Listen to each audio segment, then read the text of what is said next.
Tadi pagi ibadah kedua saya khotbah tentang bagian yang pertama, before the ascension of Christ, sebelum kenaikan Kristus. Bagian yang pertama saya ambil dari Kisah Rasul ayat yang ketiga, saya baca sedikit.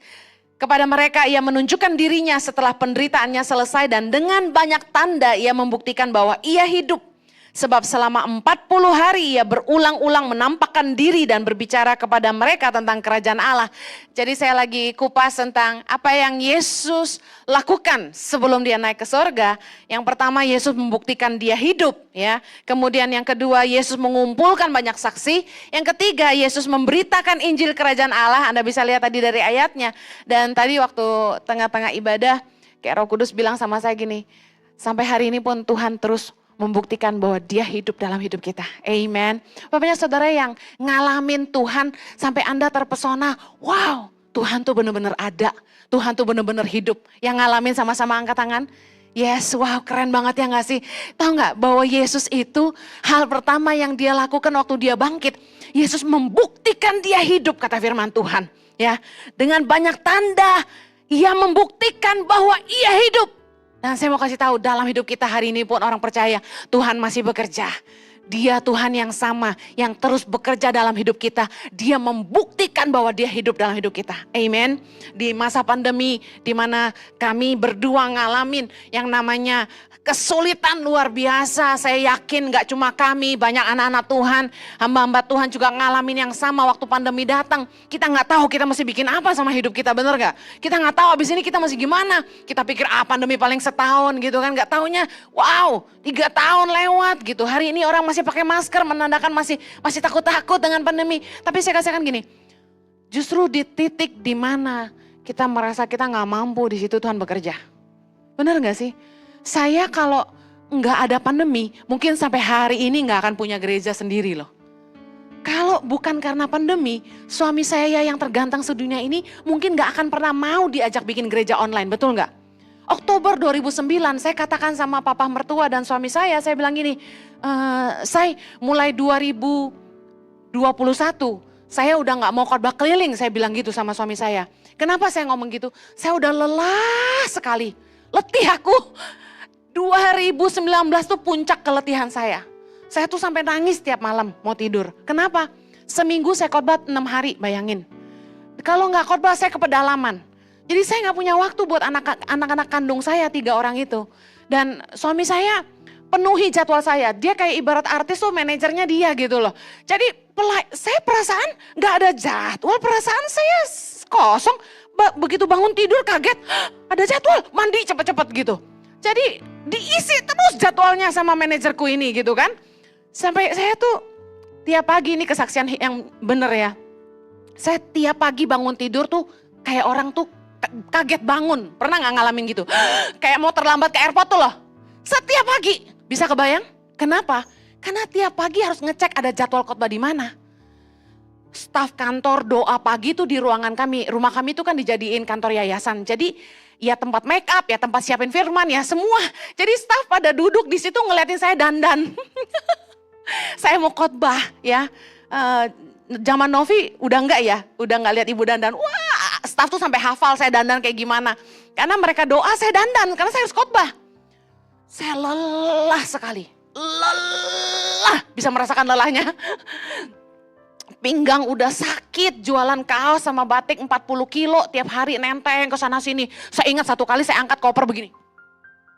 Terus ada bapak-bapak jemput saya, dia bilang, "Mari saya bantu, Bu." Begitu dia ambil dari tangan saya, berat juga dia bilang. Dia nggak tahu, perkasa. Anda pikir kenapa Tuhan kasih saya lebih subur begini? Supaya saya kuat. Kalau saya kurus kerempeng, mama saya ketawain saya. Kalau saya kurus kerempeng kayak dulu, gak bakal bisa ngangkat kaos jualan.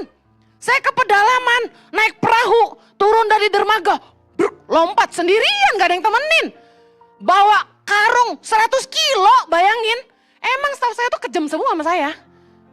Kalau saya pergi dititipinnya 100 kilo, lah saya ngangkatnya gimana? Gue dorong aja. Sendirian soalnya ya kan. Nah beberapa kali saya berangkat sendirian, gak ada yang nemenin dan Tuhan kasih kekuatan. Saya lelah sekali dan saya doa, Tuhan saya mau gimana. Akhirnya Tuhan kasih hikmat, khotbah lewat YouTube. Dan saya bersyukur 29 Maret 2020 saya bilang sama Pak Jojo, ayo udah kita udah gak bisa khotbah kemana-mana, orang gereja tutup pandemi, ayo kita khotbah online. Kalau gak ada pandemi, Ici gak ada hari ini. Kemuliaan buat Tuhan kita, haleluya. Waktu kita dalam keadaan lemah, waktu kita banyak masalah, justru di situ kita lihat kuasa Allah bekerja. Katakan amin. Saya baru mulai khotbah saya sekarang. Tadi pembukaan. Apa yang Yesus lakukan? Sebelum dia naik ke surga, dia memberikan amanah terakhir. Kalau Anda tahu bahwa dokter bilang gini misalnya, amit-amit jangan pernah. Dokter bilang, oke, kamu tinggal 1 tahun lagi hidup. Oh itu masih panjang ya kan? Ini Yesus tahu 40 hari. Yesus punya waktu berapa? 40 hari sebelum naik ke surga sejak hari kebangkitannya. Saya yakin Yesus akan melakukan yang paling penting. Setuju? Dia gak akan wasting. Jemuran belum diangkat, gak akan.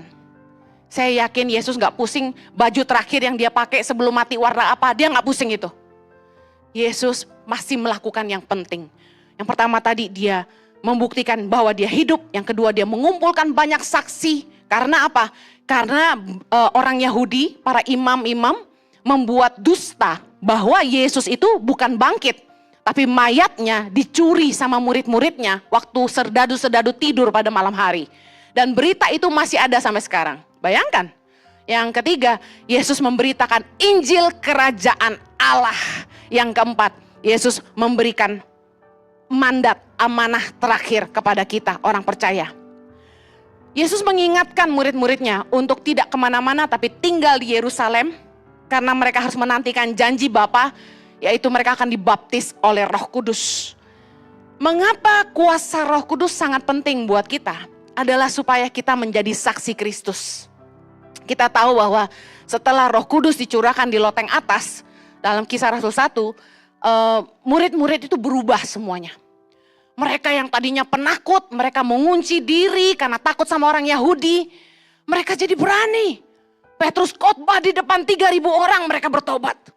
Mereka mulai memberitakan Injil kemana-mana. Mereka mulai bikin mujizat seperti yang Yesus lakukan. Kuasa Roh Kudus bekerja dengan sangat luar biasa dalam hidup murid-murid. Nah itu murid-murid. Nah bagaimana dengan kita hari ini murid-murid Kristus?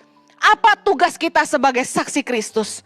Yang pertama sekali lagi memberitakan Injil Kerajaan Allah. Jujur dalam hidup kekristenan kita harus selalu menginjil. Jangan berhenti memberitakan kabar baik. Nah apa Injil Kerajaan Allah? Lukas 24, kita baca sama-sama. Lukas 24.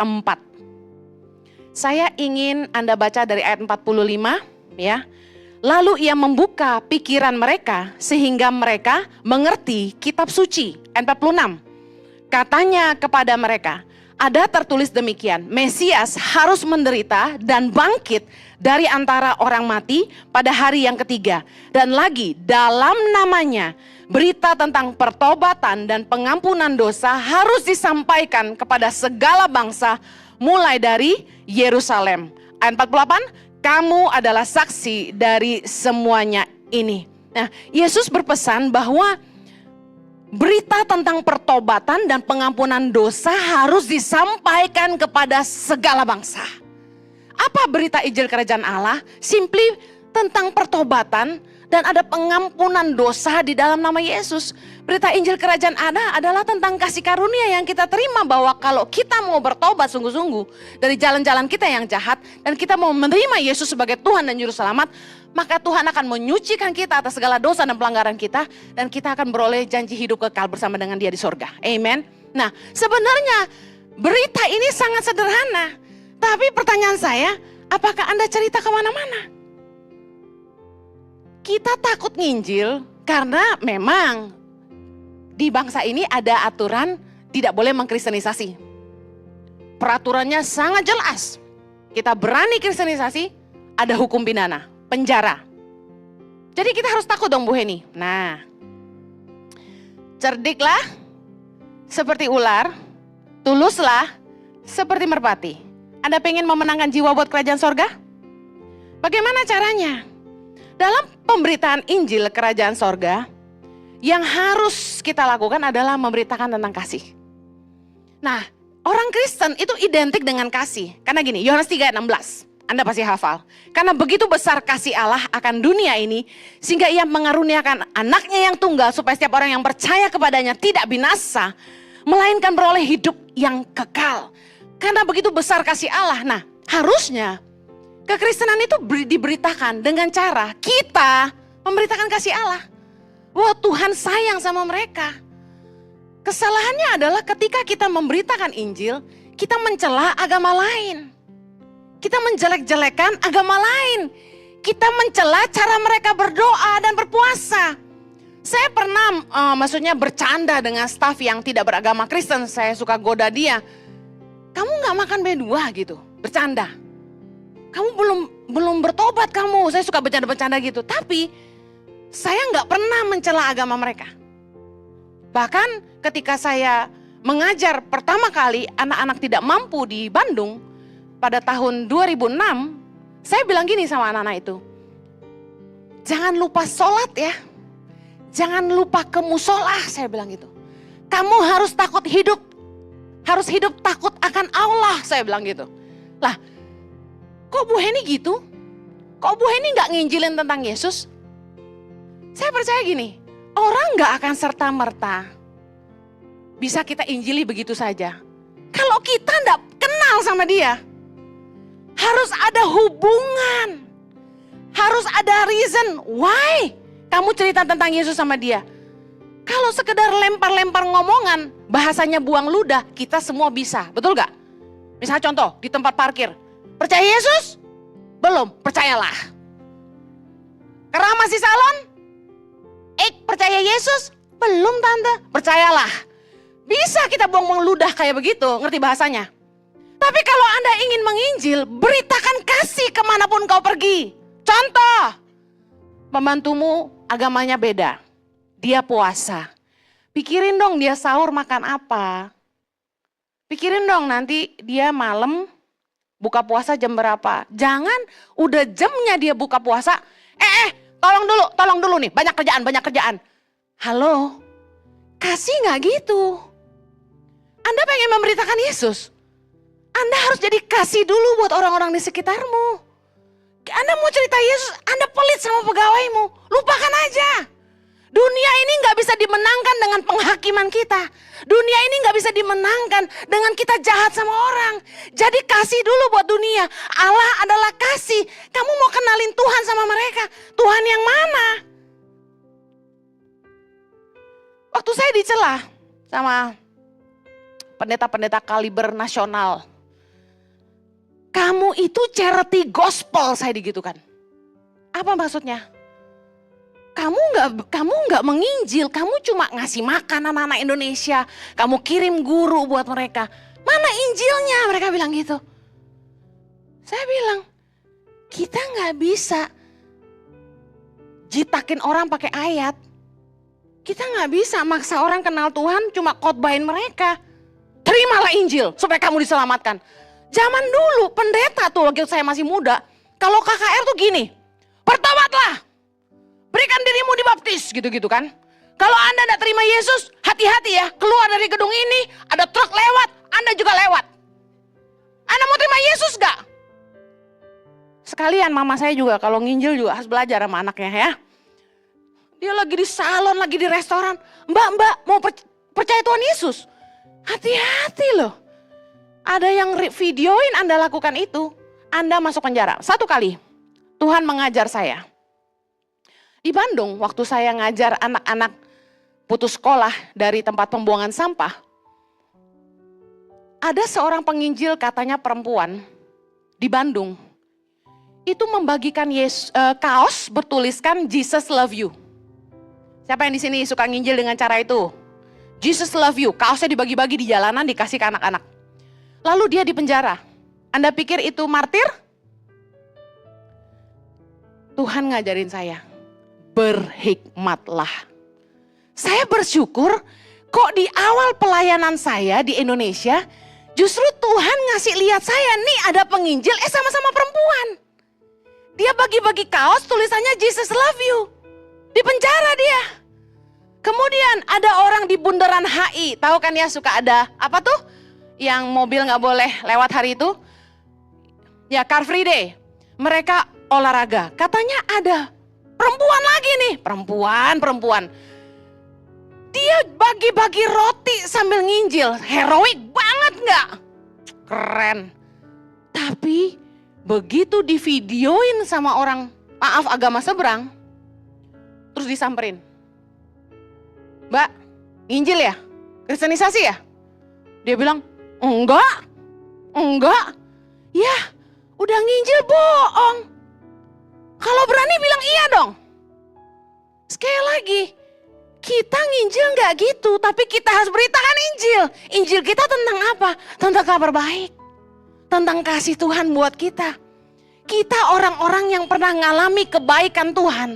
Kita yang pernah ngalamin Tuhan tuh nyata banget di hidup kita. Sebenarnya ketika kita mau cerita tentang Tuhan sama orang, itu jadi gampang. Cerita aja pengalaman kita sama Tuhan. Gimana Tuhan ngerubah kita. Gimana Tuhan baik sama kita. Itu berita kita. Kita cerita sama orang. Kamu tahu gak, dulu saya kayak gini loh. Terus Tuhan tolong saya. Itu menginjil. Kita gak boleh diam cerita tentang Tuhan. Hidup kita harus jadi Injil buat orang lain. Kita gimana mau menangin jiwa-jiwa kalau kita jahat, ngomongnya kasar, suka merendahkan orang lain, jadi nyonya sama pembantu, teriak melulu, maki-maki terus, gak sayang sama orang yang pegawai yang kerja. Semua Injil jadi mentah. Anda maki-maki orang, dasar bodoh kamu. Terus Anda mau tanya dia, kamu mau percaya Yesus? Nyambung gak sih kira-kira? Gak nyambung bos. Tapi yang kita alami kayak begini. Kita gak bisa berita tentang Tuhan kalau hidup kita gak jadi Injil yang sehidup. Kesaksian kita tentang apa yang Tuhan buat di hidup kita akan menjadi kesaksian yang sangat powerful. Dan saya kasih tahu lagi, cara nginjil yang paling efektif. Jadilah sahabat buat orang-orang yang berdosa. Seperti Yesus jadi sahabat buat mereka. Bahasanya gini, bukan kita terus hidup seperti mereka. Tapi gini, waktu kita bisa tolong hidup orang lain. Kita kasih waktu sedikit aja buat ngarahin. Contoh, ibu-ibu. Waktu kumpul sama teman-teman sosialita. Coba jangan cuma ngerumpi, makan singkong, makan pisang goreng, minum kopi. Tapi kasih waktu gini, masa nggak ada sih teman yang punya masalah? Pasti ada kan? Nah dia mulai cerita. Gue pusing nih, laki gue tuh gak mau ngerti. Duit sayur gak cukup. Jadi gue pinjol deh. Utang gue udah banyak nih. Gue stres gimana bayarnya? Dia mulai cerita. Disinilah Anda jadi saksi. Gimana Bu Heni, kita bayarin utangnya? Jangan. Bimbing dia. Kamu harus terbuka sama suamimu. Kalian harus selesaikan masalah ini. Pinjol bukan jawaban buat kamu. Kamu harus jujur sama suamimu. Kasih hitungannya kebutuhan rumah tangga. Sekarang aku gimana bayar pinjolnya? Kamu punya aset apa? Ditemani, dibimbing, dinasehati, dibantuin pikirin jalan keluar. Kalau ada kenalan financial planner yang baik hati tanpa bayaran mau ngasih nasehat, kenalin. Kemudian doain. Boleh gak gue doa buat lu? Saya ketemu tour guide lokal, agama beda sama saya. Dia punya masalah sama suaminya. Saya temenin dia sepanjang jalan, saya gak suruh-suruh dia. Nih kamu fotoin saya? Enggak. Sepanjang jalan saya ngobrol sama dia. Jadi gimana? Kenapa kamu sama suamimu bisa begitu? Dia mulai cerita. Di ujung hari itu setelah dia selesai dengan kami, saya bilang, boleh gak saya doain kamu? Dia kaget. Karena di agama mereka gak ada begitu-begitu. Saya doa buat dia. Saya bilang, Tuhan tolong kamu. Saya kasih tahu ya, orang tuh gak butuh agama buat dengerin kita. Mereka cuma butuh kepedulian kita. Di tempat kerja, teman sama-sama kantor. Masa sih gak ada yang gak punya masalah? Bohong. Pasti ada yang pusing soal uang, pusing soal anak, pusing soal istrinya, soal suaminya. Anda cuma butuh gini, kasih sedikit waktumu buat nasehatin dia. Injil menjadi nyata, kuasa Roh Kudus mulai bekerja. Waktu Anda mulai buka mulutmu dan layani orang lain. Saya kasih tahu ya, Roh Kudus tuh luar biasa. Dia kasih kita karunia, kata-kata marifat, kata-kata hikmat. Waktu orang cerita sama kita masalah mereka, Anda cuma perlu doa dan bilang ini, Roh Kudus taruh perkataanmu pada mulutku. Waktu orang mulai cerita dan Anda mulai bantu dia dengan nasihat, kasih dia jalan keluar. Tuhan sedang pakai Anda untuk menolong hidup orang itu.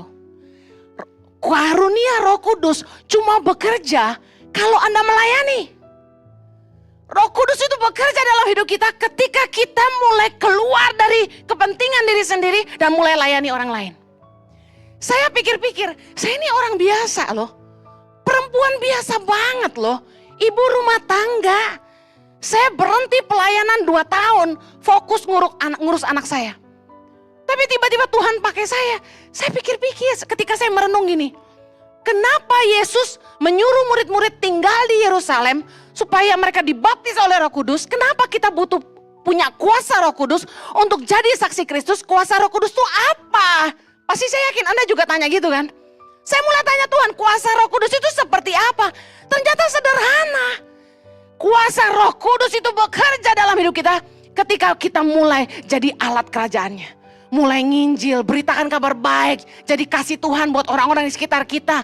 Mulai mengulurkan tangan kita untuk melayani orang lain. Dan karunia dan kuasanya bekerja secepat Anda melayani orang lain.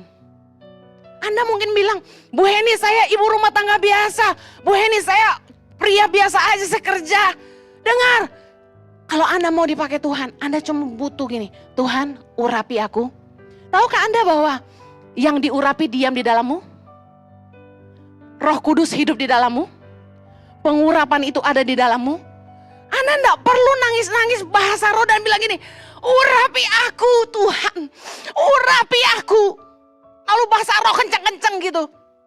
Saya kasih tahu, Roh Kudus di dalammu. Roh Kudusnya hidup di dalammu dan kuasa itu di dalammu. Yang Anda perlu lakukan cuma lakukan firman Tuhan. Mulai jadi berkat, mulai layani orang-orang di sekitarmu. Ibaratnya Anda punya senjata, Anda cuma tinggal tembakin aja. Karena kuasanya tinggal di dalam Anda. Yang mau pakai Tuhan sama-sama katakan amin. Di rumah tanggamu, waktu suamimu lagi penat, lagi banyak masalah problem keuangan. Yang Anda perlu lakukan cuma berdoa dan bilang, Tuhan kasih hikmat. Saya bisa bantu suami saya apa? Kasih hikmat. Saya harus bagaimana dalam bisnis saya. Anda cuma butuh berdoa dan minta dia bekerja dalam hidupmu. Secepat itu Tuhan bekerja. Rohnya tinggal di dalam kita. Amen. Tugas saksi Kristus. Ini gak ada semua di catatan. Saya bingung kenapa saya sampaikan ini ke saudara. Tapi saya percaya ada yang Tuhan mau sampaikan buat kita semua. Amen. Tugas saksi Kristus yang kedua adalah memuridkan. Matius 28 ayat 18 sampai 20. Matius 28 ayat 18 sampai 20. Mari baca sama-sama. Di ayat yang ke-19. Karena itu pergilah, jadikanlah semua bangsa muridku dan baptislah mereka dalam nama Bapa dan Anak dan Roh Kudus. Dan ajarlah mereka melakukan segala sesuatu yang telah kuperintahkan kepadamu. Dan ketahuilah aku menyertai kamu senantiasa sampai kepada akhir zaman. Yesus berpesan gini, ajarlah mereka melakukan segala sesuatu yang telah kuperintahkan kepadamu. Nah menarik sekali, di dalam Mazmur 51 ayat 15, Raja Daud berkata begini, maka aku akan mengajarkan jalanmu kepada orang-orang yang melakukan pelanggaran, supaya orang-orang berdosa berbalik kepadamu. Yesus bilang kita harus mengajarkan, ajarlah mereka melakukan segala sesuatu yang telah kuperintahkan. Bagaimana caranya kita memuridkan, mengajar orang tentang Allah? Kadang-kadang kita pikir susah sekali memuridkan orang, padahal sesederhana ini. Ajarin mereka jalan-jalan Tuhan. Di rumah, kalau kita punya waktu sama anak-anak, mulai ajarin mereka kebenaran. Waktu mereka mulai bikin salah, Justru di situ kesempatan kita ngajarin kebenaran buat mereka. Raja Daud berkata, aku mengajarkan jalan-jalanmu kepada orang-orang yang mau pelanggaran. Waktu kita nemuin orang-orang di sekitar kita bikin kesalahan dalam hidup mereka. Anak-anak kita bikin kesalahan. Sebenarnya itu peluang yang Tuhan kasih buat kita buat ngajarin kebenaran sama mereka. Nah sering kali yang terjadi gini, orang Kristen bukannya ngajarin kebenaran, tapi sibuk menghakimi orang. Kita harus memuridkan kata firman Tuhan, bukannya menghakimi orang. Jadi mari pakai waktumu untuk mulai share your life, ajarin firman Tuhan buat orang-orang yang gak ngerti. Nah inilah pentingnya jemaat itu terhubung dalam komunitas. Kita harus tergabung dalam komunitas-komunitas kecil di gereja. Makanya di ICI saya ngajak jemaat untuk terlibat di Impact Family. Di Impact Family itu ada leader-leader komsel yang akan bisa dengerin apa yang jadi masalah jemaat, apa yang dibutuhkan jemaat, dan kemudian di situ mereka saling sharing firman Tuhan. Saya yakin kita nggak akan bertumbuh kalau kita nggak punya komunitas yang sehat. Kita nggak akan bertumbuh kalau kita nggak punya komunitas yang bisa kasih tahu kita apa yang kita perlu dengar. Waktu kita punya masalah, kita cari teman, pasti cari teman. Kalau kita punya cell group, komsel teman-teman seiman, paling enggak kita punya dikelilingi sama orang-orang seiman yang bisa bicara kebenaran dalam hidup kita. Dan yang saya senang kalau jemaat ikut Impact Family adalah ini. Kalau sampai jemaat punya masalah, leadernya cerita ke kami. Susah sekali jemaat, misal katakan 2000 saat ini. Untuk saya dan Pastor Jojo bicara satu-satu akan sulit sekali. Tapi ketika mereka punya masalah, leader komsel langsung menghubungkan jemaat kepada kami. Pak Rizal contohnya. Pak Rizal punya jemaat komsel yang bermasalah dalam pernikahan. Kami nggak kenal jemaat ini. Tapi Pak Rizal karena dekat sama kami sebagai leader, dia bilang, Pastor Jojo, Pastor Henny, boleh minta waktu kita Zoom? Kami Zoom. Jadi dengan jemaat itu kami Zoom bertiga. Dan kami bantu mereka dalam permasalahan mereka. Kami anjurkan untuk jemaat, mari terlibat di komsel. Karena di kelompok kecil inilah, kami bisa mengerti kebutuhan jemaat satu persatu. Yuk, yang belum ikut komsel katakan kanan kirimu, yang belum ikut yuk. Habis ini di pintu keluar itu sebelah kiri Anda bisa scan barcode-nya, Anda bisa isi data Anda. Lalu bagian admin dari ICI akan menghubungi Anda untuk cocokin jadwal yang pas. Mau hari apa, kalau yang single dengan single, yang married dengan yang married. Ada usia yang berbeda, kita juga akan bikin komunitas bisnismen ya. Kemudian ada single mom, macam-macam sesuai dengan komunitas yang Anda butuhkan. Mari bergabung yuk di komsel. Saya akhiri, tugas para saksi Kristus adalah menggembalakan domba-domba. Yesus sebelum naik ke sorga, Yesus tanya sama Petrus dalam Yohanes 21. Simon anak Yohanes, apakah engkau mengasihi aku? Yesus tanya Petrus 3 kali. Simon anak Yohanes, apakah engkau mengasihi aku? Waktu Petrus bilang, ya Tuhan aku mengasihi engkau. Yesus pesan gini, gembalakanlah domba-dombaku. Saya bersyukur bahwa banyak orang-orang yang dipanggil sama Tuhan untuk jadi gembala buat domba-dombanya Tuhan. Karena jiwa-jiwa yang dilawat sama Roh Kudus, mereka yang mau terima Yesus sebagai Tuhan dan Juru Selamat, mereka harus datang ke gereja, mereka harus digembalakan dengan baik. Saya bersyukur banyak sekali gereja-gereja yang bermunculan dan gembala-gembala yang dipanggil sama Tuhan.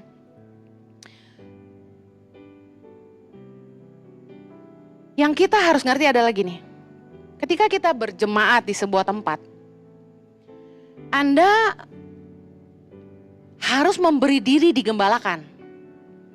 Nah banyak jemaat yang, sorry to say, pindah sana, pindah sini, kejar pengkhotbah bahasanya. Zaman sekarang, khotbah siapa aja bisa didengar online, setuju? Setuju ya? Tapi untuk Anda bertumbuh, untuk Anda bisa dilayani dengan baik, Anda butuh punya rumah. Saya sama Pak Jojo memberi diri untuk melayani jadi gembala sekarang. Dan saya mau bilang ini tugas yang gak mudah. Kenapa? Baru 2000-an aja semua orang tuh pengikutnya cukup konsisten dan cukup banyak tiap Sabtu 2 minggu sekali ya. Sekarang terkonek dengan STT dari Amerika, mungkin suami saya bisa jelasin dengan lebih baik, abis ini saya kasih sebentar. Anda bisa dapat gelar diploma dan sarjana ya, kalau Anda konsisten ikut Bible study di ICI. Keren? Yang kedua, Anda bisa ikut seminar-seminar di level up. Waktu pertama kali Tuhan kasih saya visi untuk menggembalakan gereja onsite, Tuhan bilang gini, jawab kebutuhan jemaat. Saya bilang, Tuhan gimana caranya jawab kebutuhan jemaat? Tuhan bilang gini, fokus layani mereka dalam marriage and parenting.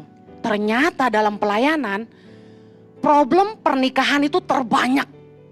Terbanyak yang punya masalah dalam pernikahan. Number one, parenting second. Yang kedua, keuangan. Jadi Tuhan bilang, ajarin mereka bagaimana mereka bijak dalam mengelola keuangan. Ternyata banyak sekali yang bermasalah dalam keuangan. Yang ketiga, Tuhan bilang, layani mereka untuk mereka jadi berkat di marketplace. Jadi berkat di dunia kerja. Karena banyak anak Tuhan yang gak jadi saksi Tuhan di dunia kerja. Kerja males, gak berprestasi, gak mencapai target, mencuri, menipu dan lain sebagainya. Banyak yang bisnisnya gak jujur dan lain sebagainya. Tuhan bilang, ajarin mereka untuk jadi berkat di marketplace. Kemudian Tuhan taruh di hati saya, bikin pelayanan namanya level up, meningkatkan cara pikir, cara hidup jemaat. Tiba-tiba Pak Rizal di waktu yang sama dapat dari Tuhan untuk membuat pelayanan ini di ICI. Langsung saya bilang, Pak Rizal bantu saya, kita buat. Nah mulailah gereja investasi. Kami hire pembicara, trainer di bidang digital marketing. Karena waktu itu pandemi, jualan harus lewat online. Kita ajarin jemaat supaya bisa jualan online kayak gimana sih. Kemudian bagaimana menang dalam keuangan supaya yang utang-utang tuh beres. Udah 2 kali ya seminar keuangan. Kemudian kita bikin lagi seminar pernikahan dengan Pak Jarod dan lain sebagainya. Kami rindu di ICI tuh jemaat menang dalam 3 area ini. Marriage and parenting harus juara, keuangan harus merdeka. Yang ketiga soal jadi berkat di marketplace. Nah itu gak akan bisa terjadi kalau Anda gak konsisten datang kemari. Kalau Anda gak mau ikut. Seminar apa itu? Nah sebagai gembala saya mau kasih tahu. Kita bikin ini bukan cari duit. Pak Rizal sebenarnya saya bilang, Pak Rizal ini free. Gereja investasi. Bahkan untuk impact kids kami investasi. Pak Rizal bilang, Bu mereka gak bayar. Cuma donasi 25.000. Supaya serius gitu loh. Anda ngerti kan kalau ikut seminar keuangan Anda harus bayar berapa? Digital marketing Anda harus bayar berapa? Gereja tanggung, Anda cuma donasi menunjukkan saya serius sama ikut. Chip in 25.000, murah sekali. Tapi jujur saya sedikit sedih, peminatnya gak banyak. Padahal itu bukan buat kami, itu buat jemaat. Tuhan mau kami menggembalakan saudara, tapi Anda harus mau digembalakan. Kalau Anda tahu Anda butuh ini, ikutlah. Jangan malas belajar. Kita harus bertumbuh, kita harus jadi saksi Tuhan di dunia kerja, dalam keuangan, dalam keluarga. Kalau kita nggak menang di 3 area ini, kita nggak bisa mempermuliakan Tuhan dalam hidup kita. Yang setuju katakan amin. Saya akhiri, mungkin khotbahnya kayaknya, kok Ibu Heni khotbah apa kita diomelin nih sore ini. Saya mengasihi saudara dan saya pengen ICI ini nggak cuma jadi gereja yang another church. Saya rindu banget gereja ini benar-benar berdampak. Dimulai dari jemaatnya. Jangan ada lagi yang cerai-cerai. Kalau gereja ini sukses berarti angka perceraian turun. Yang berantem-berantem, yang konflik gak selesai-selesai, yuk ketemu kita gitu loh. Mari kita bantu. Makanya kita invest, kita gaji counselors beberapa di gereja ini. Supaya menolong jemaat dalam pernikahan. Yang masalah dengan keuangan, yuk beresin yuk. Kita punya tim financial planner yang siap mendampingi jemaat bagaimana menang dan bebas dari hutang. Anda mau dibantu nggak? Yang mau dibantu katakan amin. Yuk nanti ke depan kita akan, saya bilang sama Pak Rizal, please kasihlah booth di depan buat level up. Siapa yang pengen dibimbing dalam keuangan supaya bebas dari hutang dan sebagainya, kita siapkan orangnya.